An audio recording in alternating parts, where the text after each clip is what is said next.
Cool. First of all, thank you guys so much for joining us, and I'm so sorry for the weird technical problems that I've had. I was sort of trying to figure out how all of this works. Not a problem. Not playing nice here. So let's do like general introductions first and just get you guys to know each other. My connection with everyone is through the art field. It's through sort of studied with Austin. I've done a lot of work with Markus.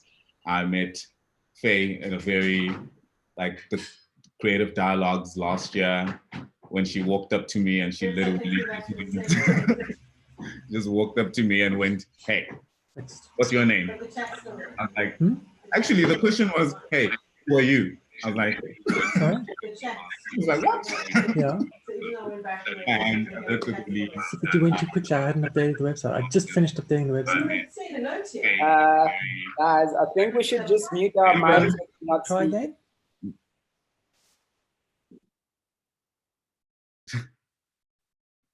So, yeah, and I worked with Elyse, and she has been like an incredible person in watching sort of her career grow over the last 2 years. And yeah, I just thought, let's put this forum together and just start a conversation around sort of what it takes to, first of all, follow your journey. I don't want to say follow your passion, because you find your passion in what you do. Like I remember, Austin, when we were studying, you were an editor, and then you made the shift into photography. You know, so your passion was editing, but now it's photography. So you sort of fall into your passion, you don't follow it. So yeah, the whole thing is to get youth to inspire them to actually start thinking differently. And especially now that we're facing this crazy COVID moment of lockdown and uncertainty, and we don't know what's going to happen in the future, just sort of get into the conversation about what it is, like what's going on, how do we think differently, where do we go with our next moves, and yeah. So can I just ask you guys to each sort of introduce yourselves to everybody that's watching, and let's take it from there. Start with Austin, since you are like to my left on my screen. I don't know. So hi everybody, my name is Austin Malema. I am a photographer, entrepreneur. I own a photography business in Johannesburg, South Africa called RTC Studios. Basically what we do is cater to photography needs for different people in different industries, mostly being entertainment in and around the country. We have shot multiple celebrities or entertainment personalities in the country and abroad. And, you know, currently with this state, we kind of like, it's kind of like a standstill for most of us in any entertainment space, you know, because there's nothing we can do, because we need the events to be happening for us to go out, or for the people to be doing something for us to go out and capture those events. So currently there's nothing for us to do except just sit on social media and figure out ways we can try grow our businesses, you know, with COVID-19 in effect.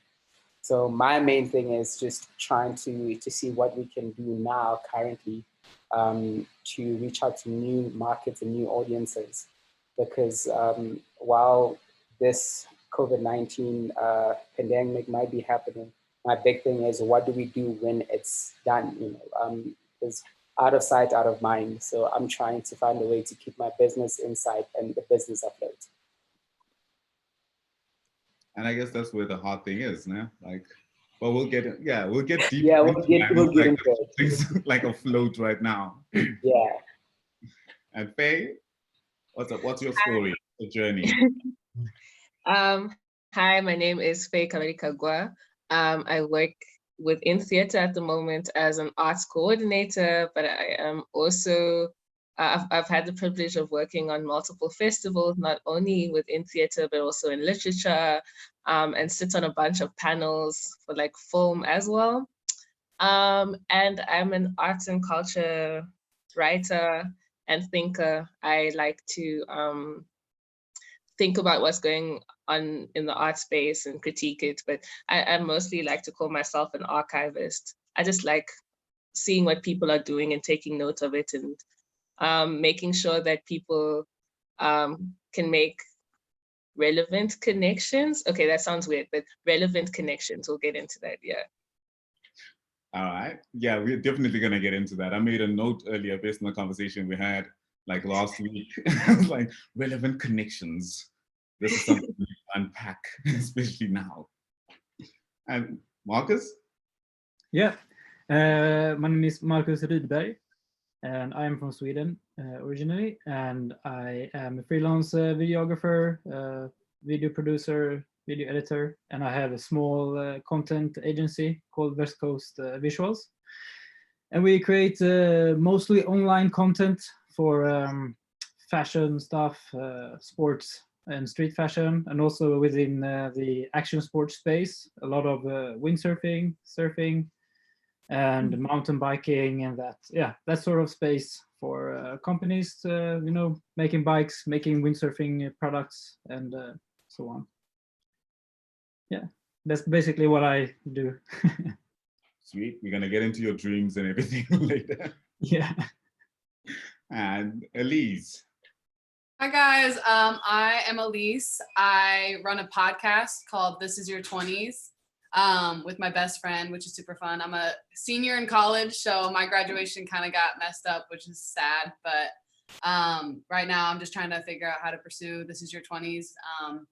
And I also am a singer-songwriter. Music has been a part of my life for forever, but I really want to focus on the podcast right now. So I call myself more of a podcaster than a musician right now, I guess. Well, why would you make that distinction? What drove you to make that distinction first? Let's go into that. True. I think just I've been spending my time and energy like focusing on the podcast. I think that's why I'd make that distinction. But I'm always a singer-songwriter. I'm always a musician. You're right. You're right. Yeah. Why do you want to box yourself? I mean, we're looking at like a group of Renaissance humans here.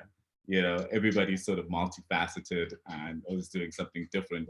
I remember one of the episodes on your podcast, you spoke a lot about that, about why would you need to like put yourself in one bracket and sort of, kind of think outside of it, think outside the box and try different things and allow yourself to experience things outside of what you've been told that you need to do, basically. Right, definitely. Yeah. All right. So about you guys' journey. So all of you are very much on an entrepreneurial journey. You know, everybody's sort of doing their own thing and has found their own path. What would you say the starting point was? What pushed you into that entrepreneurial journey? I think for me, what pushed me into an entrepreneurial journey was I just couldn't conform into a 9-to-5 office. For the first 4 years of my career, I was an editor on multiple TV shows. And I just kind of like hated having to come into the office every day and look into a wall and know what I'm gonna do for the next couple of hours, and then I'm done. So I just thought, look, man, it might be fun to have a different office every day, and that kind of activates your spirit of adventure. But also with that spirit of adventure is, how am I going to make money and make ends meet? So with that, I decided, look, let me rather start my own business as a photographer, a freelance editor, and with that, it kind of led me into finding myself digging deeper into the arts business, into the photography business and entertainment business as well. Just working like deeper with different people in different avenues. But the biggest thing was I just really didn't want to stand or sit in an office every single day and know what I am doing, because in the end of it, you end up hating your job because you're predictable. It's kind of like you've got a schedule of, this is what I'm doing. Okay, 9 to 5, this is what I'm doing. All right, cool. After that, what's next? I'm going home. All right, cool. But now, you know, I work in a different office every single day. It's never the same anyway. Yeah. Your office is the world now, most people would say. You know, you look at Instagram, well, they're like office for the day. Definitely. I think for me, it was the same. Like I was entering my senior year of college and I was like, uh-oh, I'm going to have to start adulting really fast. Like I was looking at these 9-to-5s and I was like, I'm just not that type of person. And I know myself and I'm not going to settle, you know, I have one life. Like I'm going to try it out and try these other paths because why not? You know, if I fail, I can always get a 9-to-5, but I don't want that forever, I guess. Yeah, that hunger. Hey, like that hunger keeps you going, man. When times are rough, like I mean, I'm pretty sure we've all faced sort of very hard times. And I'm not talking specifically now, like starting out. You know, we've all faced those hard times where we just can't. You're not getting the next job. You're not getting your next gig, and you're trying to figure out what am I going to do next 3 months. What's going on? And it's that hunger that sort of pushes you through that. Right. Faye and Markus, y'all want to tell us your journey? Yeah, for me, it started, I'm an ex-professional windsurfer. So for me, it started being a professional athlete, I had to have sponsors to help me pursue that career. So to market myself better, I started to make videos of myself pretty much when I was windsurfing and try to make myself a better marketing pillar for companies and stuff as an athlete. And that way my interest for videos and obviously extreme sports and action sport videos and films kind of grow. And after I don't know how many years of creating videos of myself and of some of my friends and so on, there was a company approaching me and asked if I could make a video for them. And then I realized, oh, people want to pay for me to make a video. And then I realized there was a business inside that. So now, like, my career had gone a little bit from being a professional windsurfer to be working more in the windsurfing space as a content creator. And now it has evolved into another spectrum within content creation as well. But that's kind of where it started, to market myself. And it reminds, to be a professional athlete, it reminds very much to be a content creator. You have to approach companies and the companies you have and that you work with, you make them precious. You know, you want to create as good things as you can for them and have a ongoing work relationship with them and so on. So it reminds a lot between the athlete side and the entrepreneur side. Yeah, I mean, my journey is very much different to everyone here. I said, I don't want a 9-to-5. This is the 5th year of working basically a 9-to-5. So there's that. And I think it started, I like the security of having like a job that I go to. However, I started first like working half days. And what I was able to do was just go to the things that really sparked joy in me. Like I really love creative conversations. So when Creative Nestlings was here in Cape Town and Boston Society, which was a streetwear store in Long Street, were here. I mean, I used to like just roll up to Boston Society and spend hours there, like doing nothing, but all of Cape Town's creative cool kids would just be there and I'd be like, wow. So there are some graphic designers and illustrators and people I know and recognize because of Creative Nestlings and Boston Society. I used to go to all of the poetry gigs. So whether they were here or in Stellenbosch, and then I became close with them, and I would just pop up at different gigs. So my work has really been through people being like, oh, I trust this chick, I trust her vision. You know, I've done poetry gigs. Last year I got to I got to organize the Open Book Poetry Slam. This year they wanted me to curate the poetry section of the Open Book Festival. But like my 9-to-5 is still, I'm in theater. That's what I do most of the time. But then also people were like, hey, like for the Realness residency, I got to do some work for them. for the Schnitt Short Film Festival, they asked me to be on their selection panel for South African films. But like, that's not necessarily something I do. It's because I go to places, I make connections, we talk, and through connections, I've been able to open up my eyes, but also just working in different industries, which I found really cool. Yeah.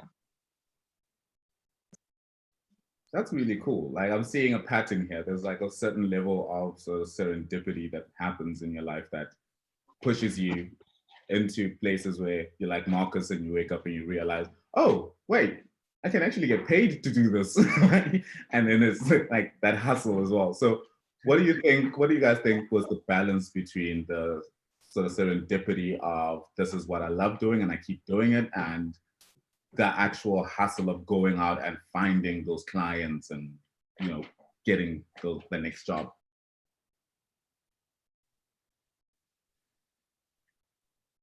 I think anyone can go first besides me. I'm trying not to create a pattern of going first all the time. Come on, guys.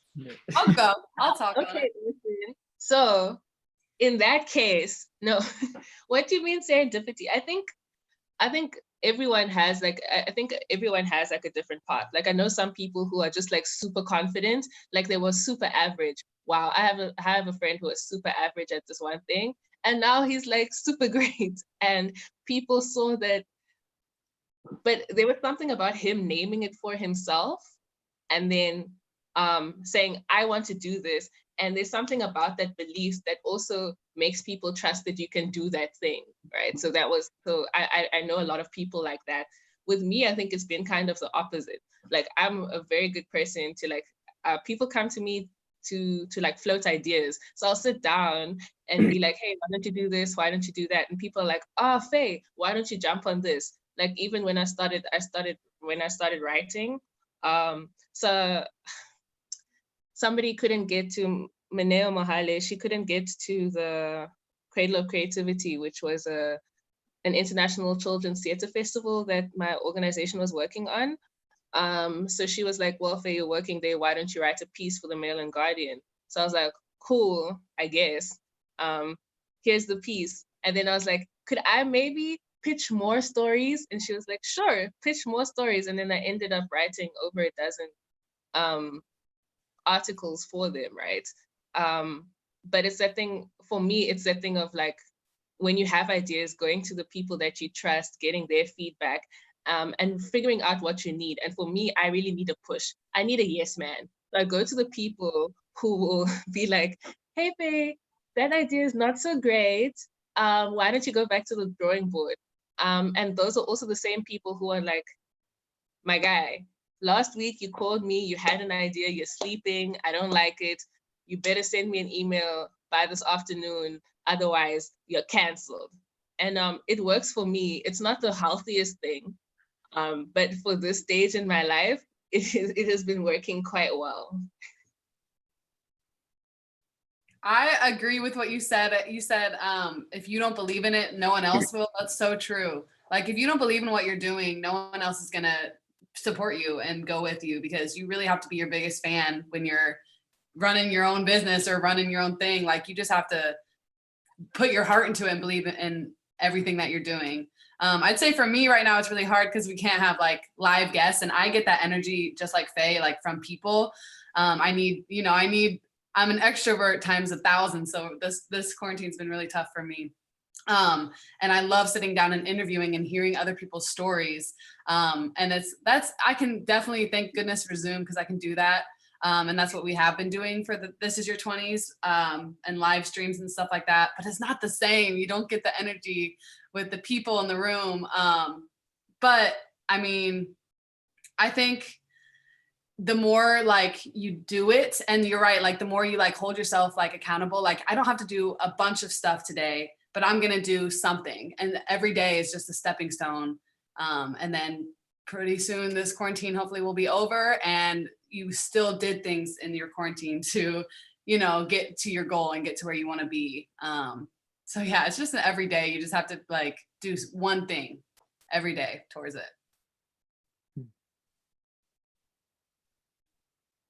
Markus, what do you think your what was your balance? Is there a balance between the two, or have you just, since you found out that you could make a living off of it, has it just been a pure push? Yeah, it's been a pure push, but I have done it. Yeah, as an athlete, I couldn't make it full time, so I had to work on the side. So I was a caretaker on the side, and at the same time, when I was starting my business, so when I got my first call to get a paid job, I wasn't okay. This is what I'm gonna do, and then leave everything else. So I like build it up at the same time I was working at something else to have a security, kind of. But I was still super focused and really was grinding it out to, yeah, level it up. So it took a few years, but then I had all the equipment I needed. I have the knowledge that I felt I could charge for my work and be confident with that. And now I'm working full time with my own company.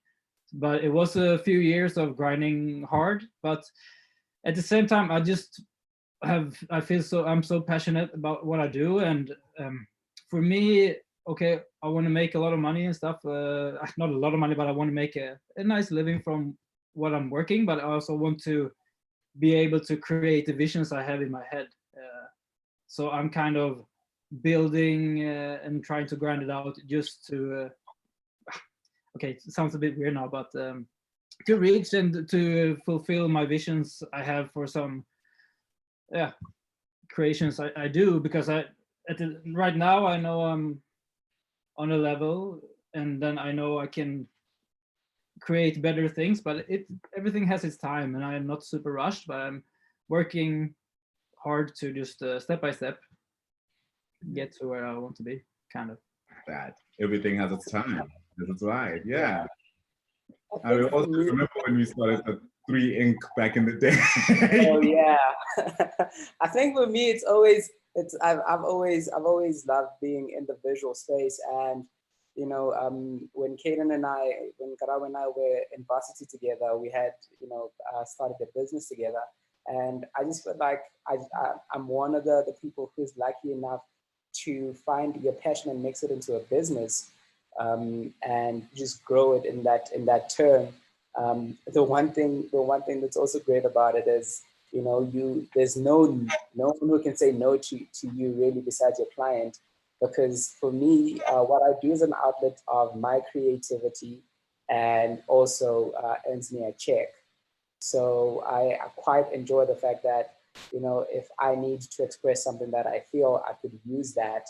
I could use the photography that I do to express that and still get paid for those works. So I just believe that it's by luck that you get to take what you enjoy and still earn from it, unlike most people who would need to separate those. Mm. I agree. It's very cool to work with something like that. It feels almost weird to call it work. Yeah, it is. Yeah, you're like, every day you're looking at something. Oh, I want to learn this today, and maybe like lighting in a different way, and you constantly want to evolve in your work. Yeah. And I think that is really, really nice. Yeah. Faye's looking at you. You're on mute. Oh, wow. Faye's looking at all of you like, it's work, guys. It's work. Yeah. I have a question from Nadine. She says, with COVID-19 isolating you in your homes, how has securing the bag affected you all? Have you been seeing contracts come in or with an isolated theme or campaign yet, or have you been just riding the wave?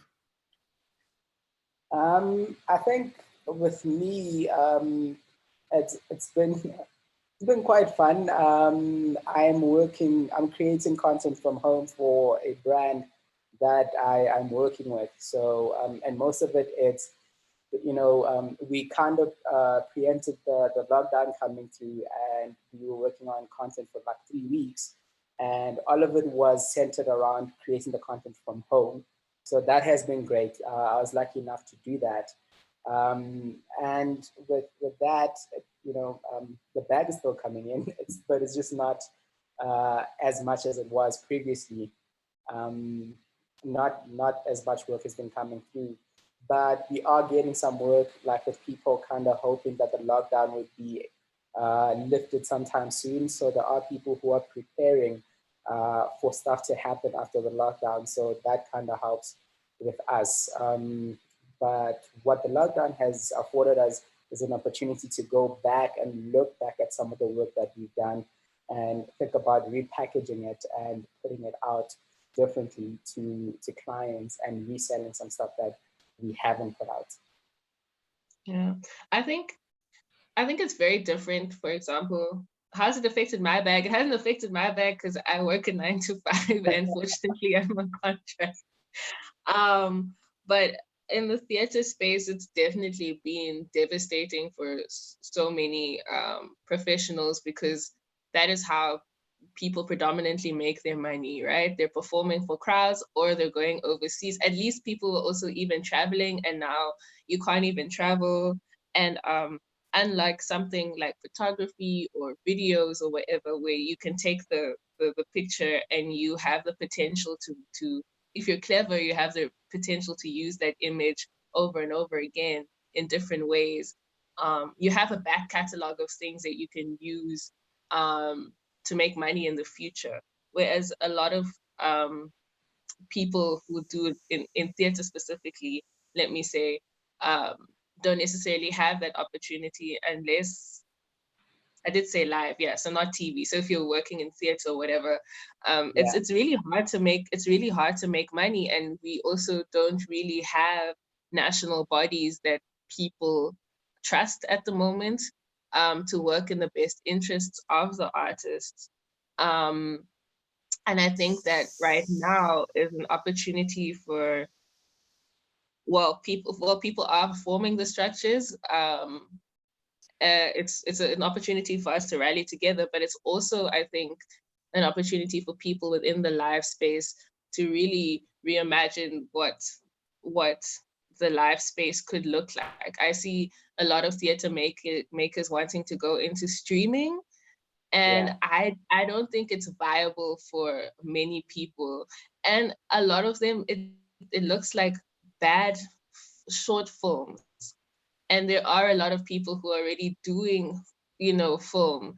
So there's a lot of tension there in the industry that I'm most comfortable with in figuring out how we move on from this. And I don't necessarily think things like live streaming are the answer. I mean, doing this call itself had a few technical issues. Now imagine, having thousands of different performances using this platform, and I think it has the power to cheapen it in a way. I have solutions, not solutions. I have different ideas that I think are cool, but I don't want to talk too much. So that's. Yeah. I hope that answers your question. I was gonna ask, do you think that if this had to be the new norm, that the world of theater would come to its demise as we know it? Because I've seen a lot of there's a growth in like actors that I went to school with or who were juniors, and some well-known actors who are creating their own isolation films and cutting up scenes that they do by themselves, and then making it into a short form film that comes out every week. I mean, I don't think. I mean, I've seen people do interesting things, right? With theater. So I really enjoyed the Center for the Less Good Ideas 7th season, which they had filmed just before lockdown, and then they premiered the videos every night on Facebook from the 1st to the 6th of April. However, the Center for the Less Good Ideas is run by William Kentridge, who has Shmoney. And so they were also like multicams. There was a lot of editing that went into it, which a lot of people aren't going to be able to replicate. I do know that there are people who are looking at live streaming, and great for them. However, there are a lot of artists who will not be able to participate. There's somebody called Menzi Mkwane who did one of his plays in his house, but he did it in the more traditional theater style, which I loved. So he used, I don't know the terms for lights, what are those small like mobile light things that we use during lockdown? Yeah, LED panels. LED panels or something of the sort. Yeah, those things. So he had that, and like he would like light up his face but have his arm out of frame, so he would look at lighting dimensions like that. He would then have blackouts. He would then have lighting behind him, those lights behind him, and then he'd put them on, so it looked like a theater. It was cheap, it was easier to do, and I was like, great, this could be a form of theater. I think that when people start to experiment within form, you need to look at the form and the limitations of the form and not try and say, why doesn't it give me this thing? So remember when like people hated Twitter? I don't understand 140 characters, which will never work. We need to write sentences. And then like people turned that into an art form. They were here like dragging people in like 3 sentences, being like, look, this is flash fiction. We got the form of Twitter threads. The same happened with like, what is that thing called? Sure. Okay, okay. Oh, TikTok. Yeah, but before TikTok, when they made shorter videos, people also complained again, like, oh my God, what am I going to do in 15 seconds? And people are doing whole skits. Sorry. People are doing all like whole stories are being told in 15-second framing. Advertisements are now about 30 seconds in length. So really, you can do a lot of things, which you can't fight the format that you've been given. Yeah, Speaking of TikTok, have you guys gotten on TikTok yet? Yeah. It is great. It's so entertaining. It is so funny that these like kids can come up with like a full like story in like 15 seconds. Like I think kids have adapted really well with TikTok. Like you can make the funniest stuff on TikTok. I highly recommend it. I think it's the likes of TikTok, because right now from what I saw about yesterday is that the guy who owns TikTok has gotten up to 3 billion in equity since the beginning of the month, or since the beginning of the lockdown. And it just shows that how many people are paying attention to those platforms to grow their art. You know, I keep seeing like creative ways that people are using to show off their fashion, like daily at home and just through these TikToks. And I rate it's become, you know, if I was a clothing brand, I would be like seeing people like that to create those videos during this time, that by the end of lockdown, you know, I've got a bit of a thread of people that might be looking at my brand saying, oh, I saw so-and-so wearing this, so-and-so wearing that, you know, so why don't we go shop for those guys, you know, or with those guys? Yeah, I think it's really important to start thinking about like the next frontier when it comes to, especially with social media. Attention span is getting shorter. Like TikTok is blowing up because you've got those short, punchy videos.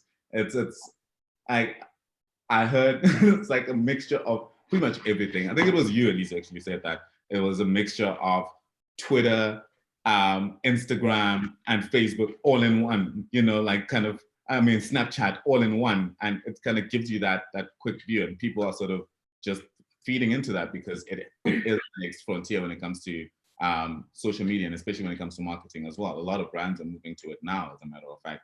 Yeah, you've got guys who are like spearheading it, like Gary Vee, who's pretty much like, you need to get on the shit, like ASAP. Like, you know, Markus, do you think you're ever gonna make a move to TikTok? Are we gonna see like TikTok videos? I don't know. Like TikTok is spreading. Like you don't have to be on TikTok to be fed with TikTok stuff. So it's kind of happening by itself. No, but I think the attention span is obviously shrinking more and more, and obviously with the lockdown and people being quarantined, I think people are scrolling more than ever before. Yeah, because there's not so much to do. So I think it's just natural that platforms like TikTok is rising. But I also think after a certain amount of time, I think people maybe also want to see longer formats and stuff as well, you know, to put if it's a branded content or something like that, then maybe you can create more of a story to feed people as well. Like you have these short things, but also a little bit more yeah, solid things, because I think in the end, when you're just scrolling, it's nice for a while, but then people would just never like a TikTok video would never leave a big mark on somebody as maybe a little bit longer version. I'm talking maybe like 90 seconds to 2 minutes as a longer version, but then more branded content with more like more of a message, you know, if it's that kind of way. So I think we will more see a mix coming up with these shorter thing, like shorter versions, stuff like that, more punchy, more youthful, and maybe also more more solid branded content, more kind of a message to send through as well. And for me, as a video creator, I also like the form of like letting things take a little bit of time as well, so the viewer actually can see like the purpose of the frame and the purpose of how you shot maybe some lighting stuff, more than just fast, flashy stuff. That has its oh, sorry, I lost the word. It has its purpose. Yeah, but yeah, I think you see what I mean.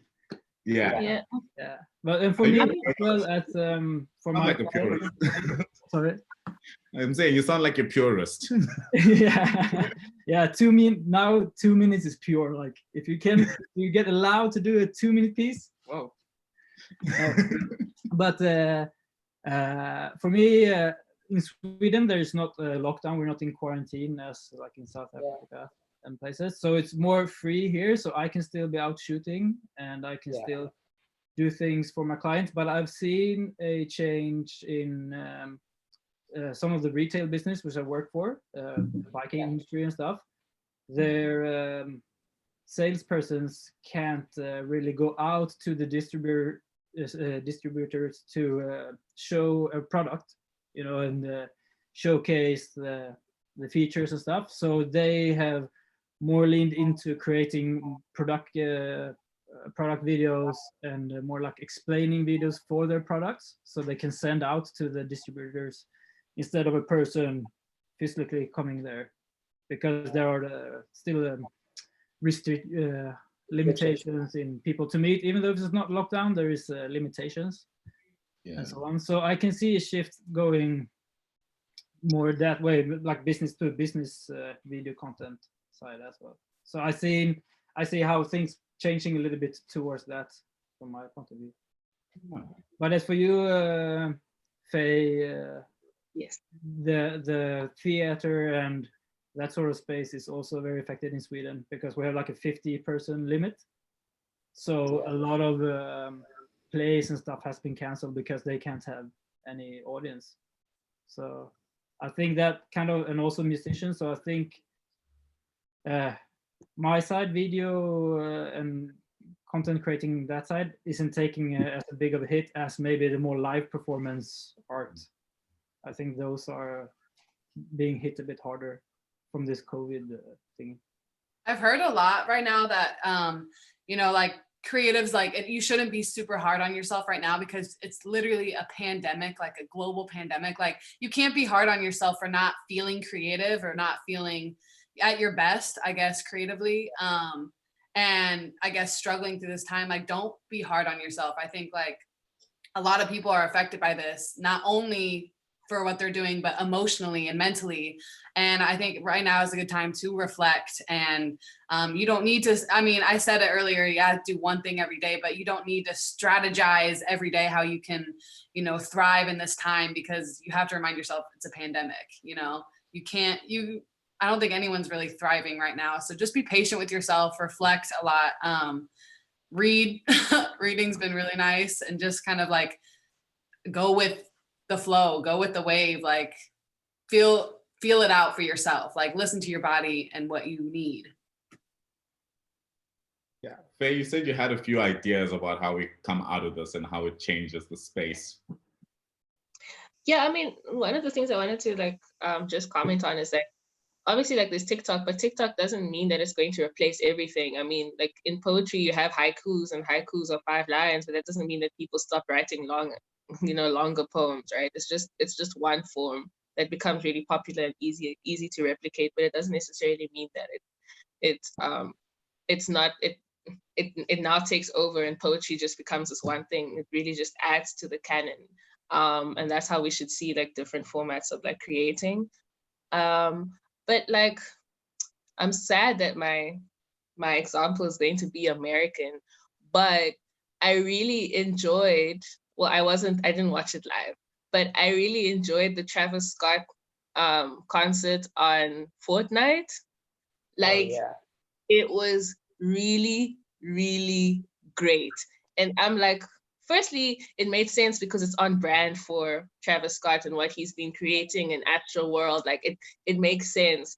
And you could even buy those torches and be like, ah, like the Travis Scott meme. So like marketing within Fortnite is great, but the fact that they had like this whole portal open and then Travis Scott came through, and like when he did, like all the players like just jumped up into the air, and then no matter where you ran in Fortnite, you just see like Travis Scott, and they'd have like different facets of like they did amazing things graphically with the content, but still made it gameable for the people who are live inside the game, right? And I think that in a lot of ways, that's what we need to do when we look at ways of reaching our audiences. It's like, okay, so what are people doing? Does my strategy align with this? Could I do something, for example, within a game? Doesn't mean that everyone should do a game. I mean, Fortnite works because Fortnite has millions of players. Also, it worked with his strategy. Like, I don't think Beyonce could do a Fortnite performance necessarily, and people would be like, yes, Beyonce, queen of Fortnite.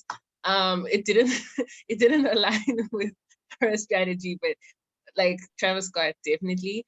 Also, Erykah Badu's live concerts. Again, I know this is American, but I mean, she's up to the way that she's done the quarantine concerts to a point where you could, instead of just having people perform and they check the screen every once in a while, people request the songs. They also request where in the house she does it. So she's also created different rooms in her house that come up as like different sound stages, which is really cool, which you can't necessarily do when you're in a live concert. So yay, look at all the possibilities that you can do when you're just located in one specific space. And obviously, I guess there are looser restrictions where she is, because clearly she can have a band in her house and people can move around. But I mean, I'm thinking about stuff like that, instead of just saying, oh, what I'm going to do is have a camera in front of me and play to the camera. What are other things that I can do? And especially looking at, because people's other arguments, one of the popular arguments that I've seen is that we have YouTubers already. We have people who know how to cut and edit videos of themselves already. And so what is the distinction then between somebody who's a live artist and somebody who's just good at recording, who's good at video? And the element of a live performance means that it's interactive, and you have to do something very difficult. Like, how can I in a live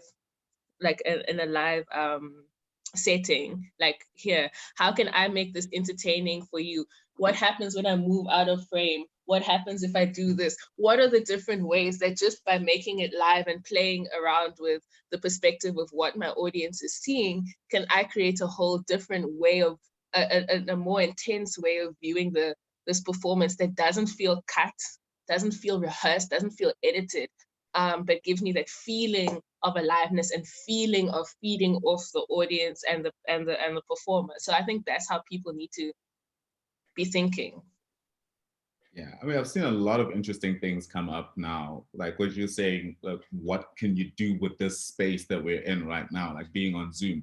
I've seen a lot of music videos that are popping up with people using Zoom as a framing mechanism and actually creating different effects with it, using it to cut between the singer and the band, sort of popping up in corners, and really cool choreography happening around them. So there's a lot that we can do, I think, right now in this lockdown that we haven't really thought about until, I think there's one beautiful thing about art is that you always find yourself creating the best when you're stuck in a corner or going through some really hectic nonsense. Like we never create when we're happy, which is a weird thing. We never really create well when we're happy. I don't know. At least for me, like I don't know. Like I write my best when I'm like going through some other like world. I'm trying my best not to cuss. My mom's watching, but like, so I'm trying. Yeah, we always find ourselves creating the best when we're pushed into a corner and sort of left with limitations. And I think right now that's what we're seeing is that everybody's sort of left with limitations, and we are having to think within the boxes that we literally within the boxes that we're in, and try and find a way to create things out of that. Like I don't know. Do you ever like Markus? You just released a film. Do you ever see yourself making a film based in this format? I haven't really been thinking about this format because, as I said before, I am not like in a pure lockdown, so I don't have those limitations. I can still go out and I can still meet up with people to shoot, but I definitely think about what do I want to shoot and what like different things, because now I maybe see traveling and stuff. Like I have been like with the windsurfing space, it's a lot of traveling to places where you can windsurf where the conditions are good, but now maybe the traveling would be a little bit more limited, so maybe more things in Sweden. So for example, like skateboarding, I've always been interested in skateboarding, so now I feel like maybe now is the time to start to shoot skateboarding stuff and to mix the skateboarding with the street fashion and the stuff I've done before and try to see what I can do with those two ingredients and create something new. So I'm maybe more thinking in ways of stuff I haven't shoot before that I want and have been kind of like in the back of my head wanting to shoot. So maybe I feel like now, okay, this has made me to be more, okay, I shouldn't just wait around and see like, I want to do it. Let's just try and do it. And also, as I said before, I'm so happy that I'm not on a pure lockdown, so I can think in those terms instead of trying to use Zoom. In a way. I'm just messing with you. So like, okay, going forward, will you guys see sort of your brand in the next, let's say we come out of lockdown, the world goes back to normal because there is no normalcy after this. What is the next thinking? What kind of lessons do you guys think you've learned going into this period right now? I think the one thing that I've come to learn is always prepare for the worst. Because with this, it's like, you know, I need to find a way to move my business to still function without actual events happening. And that might have to, you know, change us from being content creators into agencies, digital agencies, that even though these lockdowns and stuff like this happens, you know, we are still working off the content that we have, and we can still recycle some of that content and put it out with different people and different brands. You know, a lot of us, the big thing, especially in South Africa, because of the lockdown, you can't shoot anything, you can't go out and do anything. So if you've got content that you can repackage and repurpose for other people and different brands, you know, that will work to your advantage, because all of these brands are trying to stay like in people's eyes and people's faces, just because when the lockdown ends, you know, if you were out of sight, you're out of mind. So everybody's doing this thing where, you know, insurance companies are using well-known people to push their messages about health, speaking about their careers and all these things to attract like people to still pay attention to them. And if you aren't doing anything to anything similar, you know, when this lockdown ends, people are kind of like gonna forget about you for some time, you know, and those guys are gonna be making roadway like way ahead of you. So I just think that the next thing is to try and rebuild or reshape how our businesses are, and how we use the digital world to grow our businesses. Oh my God. That is that is Bixby going off. So, So I just think that the one big thing is just reshaping how our businesses are viewed and what they do. It doesn't have to be a physical product that we deliver to people. It has to be beyond that, because that's the only way that we will grow. Because this is the first time there's been a whole wide world pandemic and we are all locked down or some of us are locked down and we can't do anything, and that just stops you from working. And if you are in a space where your income is driven by the hours that you work, then you're in trouble. Imagine if this lasts probably the next 6 months or however long. There's a lot of people who are going to be out of work. So if you can still create work being in isolation, then your business will still thrive. And when this is done, you guys will be part of the generations that build more mobile businesses. Elyse, you're on mute. Not the only one. For me, I was really rough on myself the first couple of weeks into transition. Like we had like a couple days to leave school, say goodbye to all my college friends. So that sucked. And then I was home and I was like, I get really upset with myself when I don't feel productive. So I felt like I was at war with myself. And then like, I feel like now I'm more in a swing of things and a schedule. And I think I've learned from that is like I said earlier, be patient with yourself. And also what I've learned is like my true passion of telling people stories, just like Faye. I really think it's important right now to capture everyone's story, and how like the fact that we're even doing this is really cool because people need to hear it.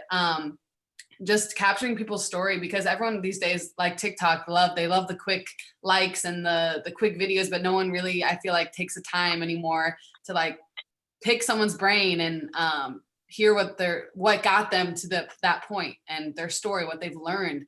And that's something I'm really passionate about. And I can't wait to get back into it and start having people on the show again. And another thing right now I'm trying to figure out is how to monetize it, because I'm only 21 and I have no idea what I'm doing with that. So if anyone wants to talk to me after this, hit me up. But I think just kind of strategizing how I can do this full time eventually and move forward with it.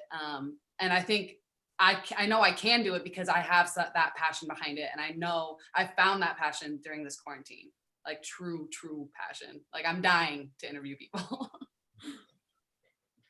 Yeah, we are trying to rethink as on our side, being in the festival space as well, trying to like break into a whole new kind of festival scene, basically, that hasn't yet been created in South Africa, that we haven't seen in the scale, at least.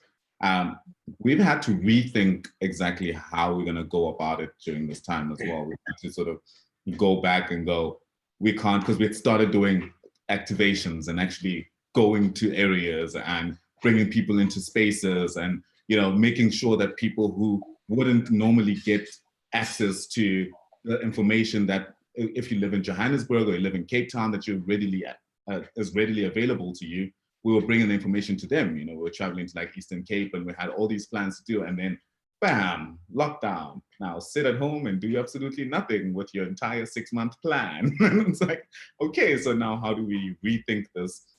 And so hence going, okay, we can't go there, but we do have another element to this festival that was going to be digital anyway. So how about we rethink when we launch that? Let's bring that first. And then when we allowed, eventually, when Daddy lets us out of the house, we can then, you know, go out and actually do stuff and get back to the groundwork. And therefore, hence coming back to like rethinking the live interaction space that you're talking about, Faye. It's like, you know, we're trying to rethink that, I think. Yeah, I mean, for me, like, what does life look like afterwards? I don't know. I think my positionality has made me have, in a lot of ways, like a very like individualistic kind of vision, and like protect like my family or my friends, like the people that I know. And like this pandemic has really been like, guys, it's not enough, right? Like here we are talking about business, but at the end of the day, like you said, thousands of people are going to be out of work. People are literally not going to be able to afford the services that a lot of us want to offer.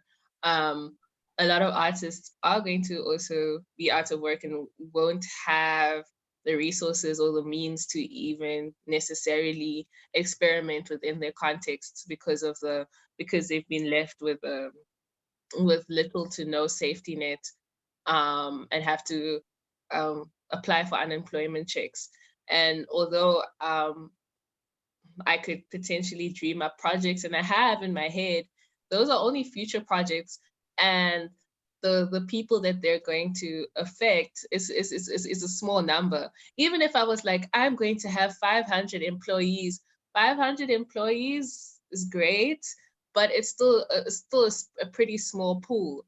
And it's trying to, my challenge, I think, for myself, and I'd like to challenge a lot of other people to do, is to really figure out ways in which you can get involved with structures who are really going to fight for the rights of artists and the rights of artists to be unionized or to be recognized, to get some sort of, to have some sort of protection, some sort of legal protection against tragedy. I mean, that's what, if the pandemic has taught me anything, it's that at the end of the day, capitalism doesn't care about us, and we can talk about making money, which is important, but you know, if you're on the wrong side of it, you can be crushed, and it doesn't care. So what we need to do to be better is to organize, be better, care about others. Yeah. Yeah. So do you guys have any like final words of wisdom that you want to send out to the people of the land to go, when we come out of this? I think it starts now during this. My thing is that a lot of creatives are either going to come out on top during this stage, or there are those who are going to be beating themselves up for not having done certain things. And I feel the same. There's been like photography challenges that I've taken part in. I've started watching stuff, and it's just like, it just kills you not to be doing anything that you are normal, or doing the same stuff with a bit of restriction. Like, I'm a photographer, I'm not used to restricting myself from shooting inside a house. I'm used to like great big sets, shooting on the outside, and now I can't do it. And for some reason, that comes into play with your mental block, because now you're like, okay, cool, I can't see anything. But that also plays in another way, that you can start reducing how your work is seen, or how you do your work. For me, it's like, now I'm trying to shoot more minimalistic, trying to figure out what more I can do with the little that I've got now, just to bring myself to think in a different way. And it's not something that I'm winning with every single day, but I'm just accepting that at least I am trying. I'm not sitting back and saying, you know what, I can't shoot anything. I've got all my gear in the house, and I can shoot as much as I can today. And some of it might not make it into social media, into the challenges that we're doing.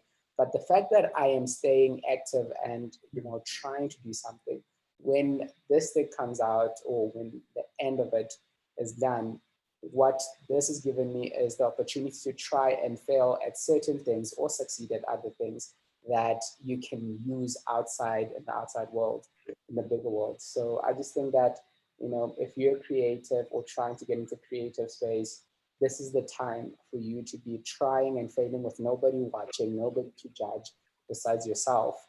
So try, go all the way out, see what you can do with what you have right now. And it's okay if you fail. Just off of that, I think just like being gentle with yourself, like it does you no good to just beat yourself up about not doing your best work, or not doing enough, or this and that. And I realized that I did that for weeks in the first few weeks of quarantine. And now I'm like, why am I doing that? Like, and now I'm way more productive. It's crazy. So I definitely agree. And also to find your like your own visions, because I think it's easy, like at least for me, and maybe for you, Austin, as well, in the photography, like you can see patterns in which things that are popular, like the way you shoot, and it should be this and this, and maybe you will get the time to find your own style, because it's so easy now with the social media to you see somebody put up a photo like, yeah, oh shit, this looks amazing, and they get popular like this, or maybe I should shoot more in that way instead of like following your own visions, because I think that's also important to like find your own. Obviously, you're gonna take get inspiration and stuff from other people, but don't be too like do things like other do it.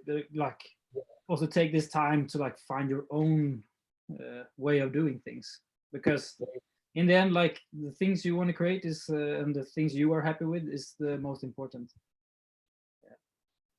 Agreed. I think if you're working and you have the privilege to work, or you know you're not a student or whatever, I think my advice would be, if you have time to, like Austin has said, Marcus and Elyse, if you can experiment, because really no one's watching at the moment. And I think the people who are going to flourish are going to be the ones who like afterwards have this plan, who can be able to say, yo, I tried X, Y, and Z over the past few months, and I really think that this is going to work because of these reasons, right? So you've had the privilege to fail in the dark and even put it out there and test, because no one knows how to make money right now. So like if you put something up, like no one is going to be like, wow, that's such a failure. It could just be like a cool little experiment. So I would say experiment and do things like that, because I think it will be profitable, marketable in the future. And then like from a more human perspective, I think I'm on board with Elyse in the ways that I just think that all of us in our own different ways have fallen into what we are doing. Not saying that we didn't have an idea of where we wanted to be, but you know, I became more confident like 2 years ago, maybe, and I thought I was doing nothing for the 4 years before that, but I was actually gaining information and building my networks and whatever. And Karabo can attest to this. I actually have a really great network of creatives that other people might not have, but like I have a good creative network.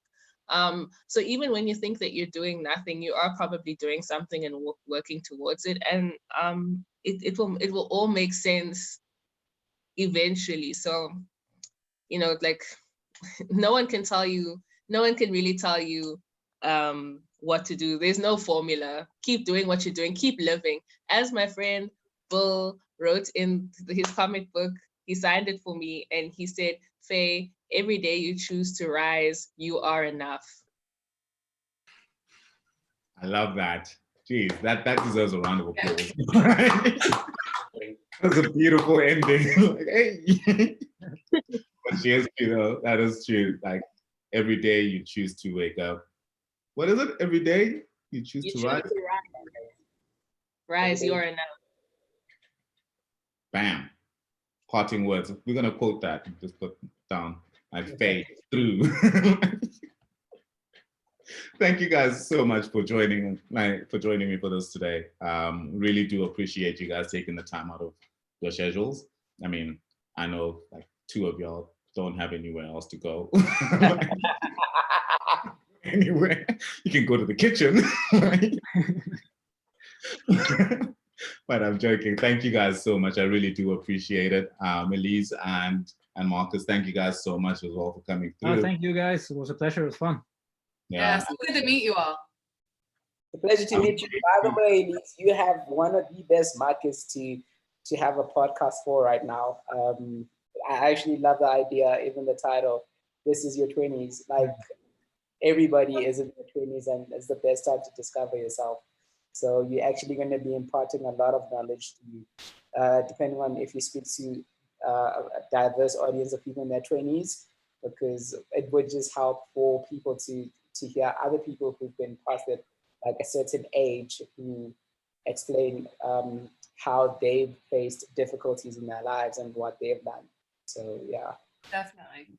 I can definitely attest to that podcast. Like I've been listening to it, and I just have to say it's one of the most relevant pieces of information ever. I wish that when I was that age that I was getting like the walkthrough that way, because it's a range of different topics as well, from mental health to self-image to health in a whole, to fitness, to just general why. One of the topics is, why do we binge drink? Imagine if somebody had asked us that when we were 21. Like, that's a real one, real talk, real talk. So it's like, so it's really, it's an awesome like platform for people to actually get information and to share as well, and see that even at a young age you can still push yourself forward and set yourself up beautifully. Yeah. Thank you. That means a lot. Thank you. Thank you. Thank you guys so much.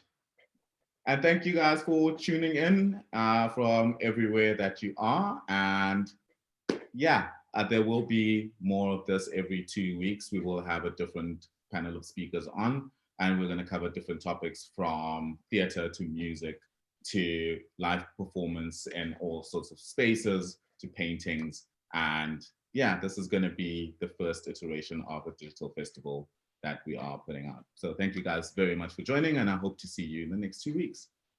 Woo! Great. Yeah.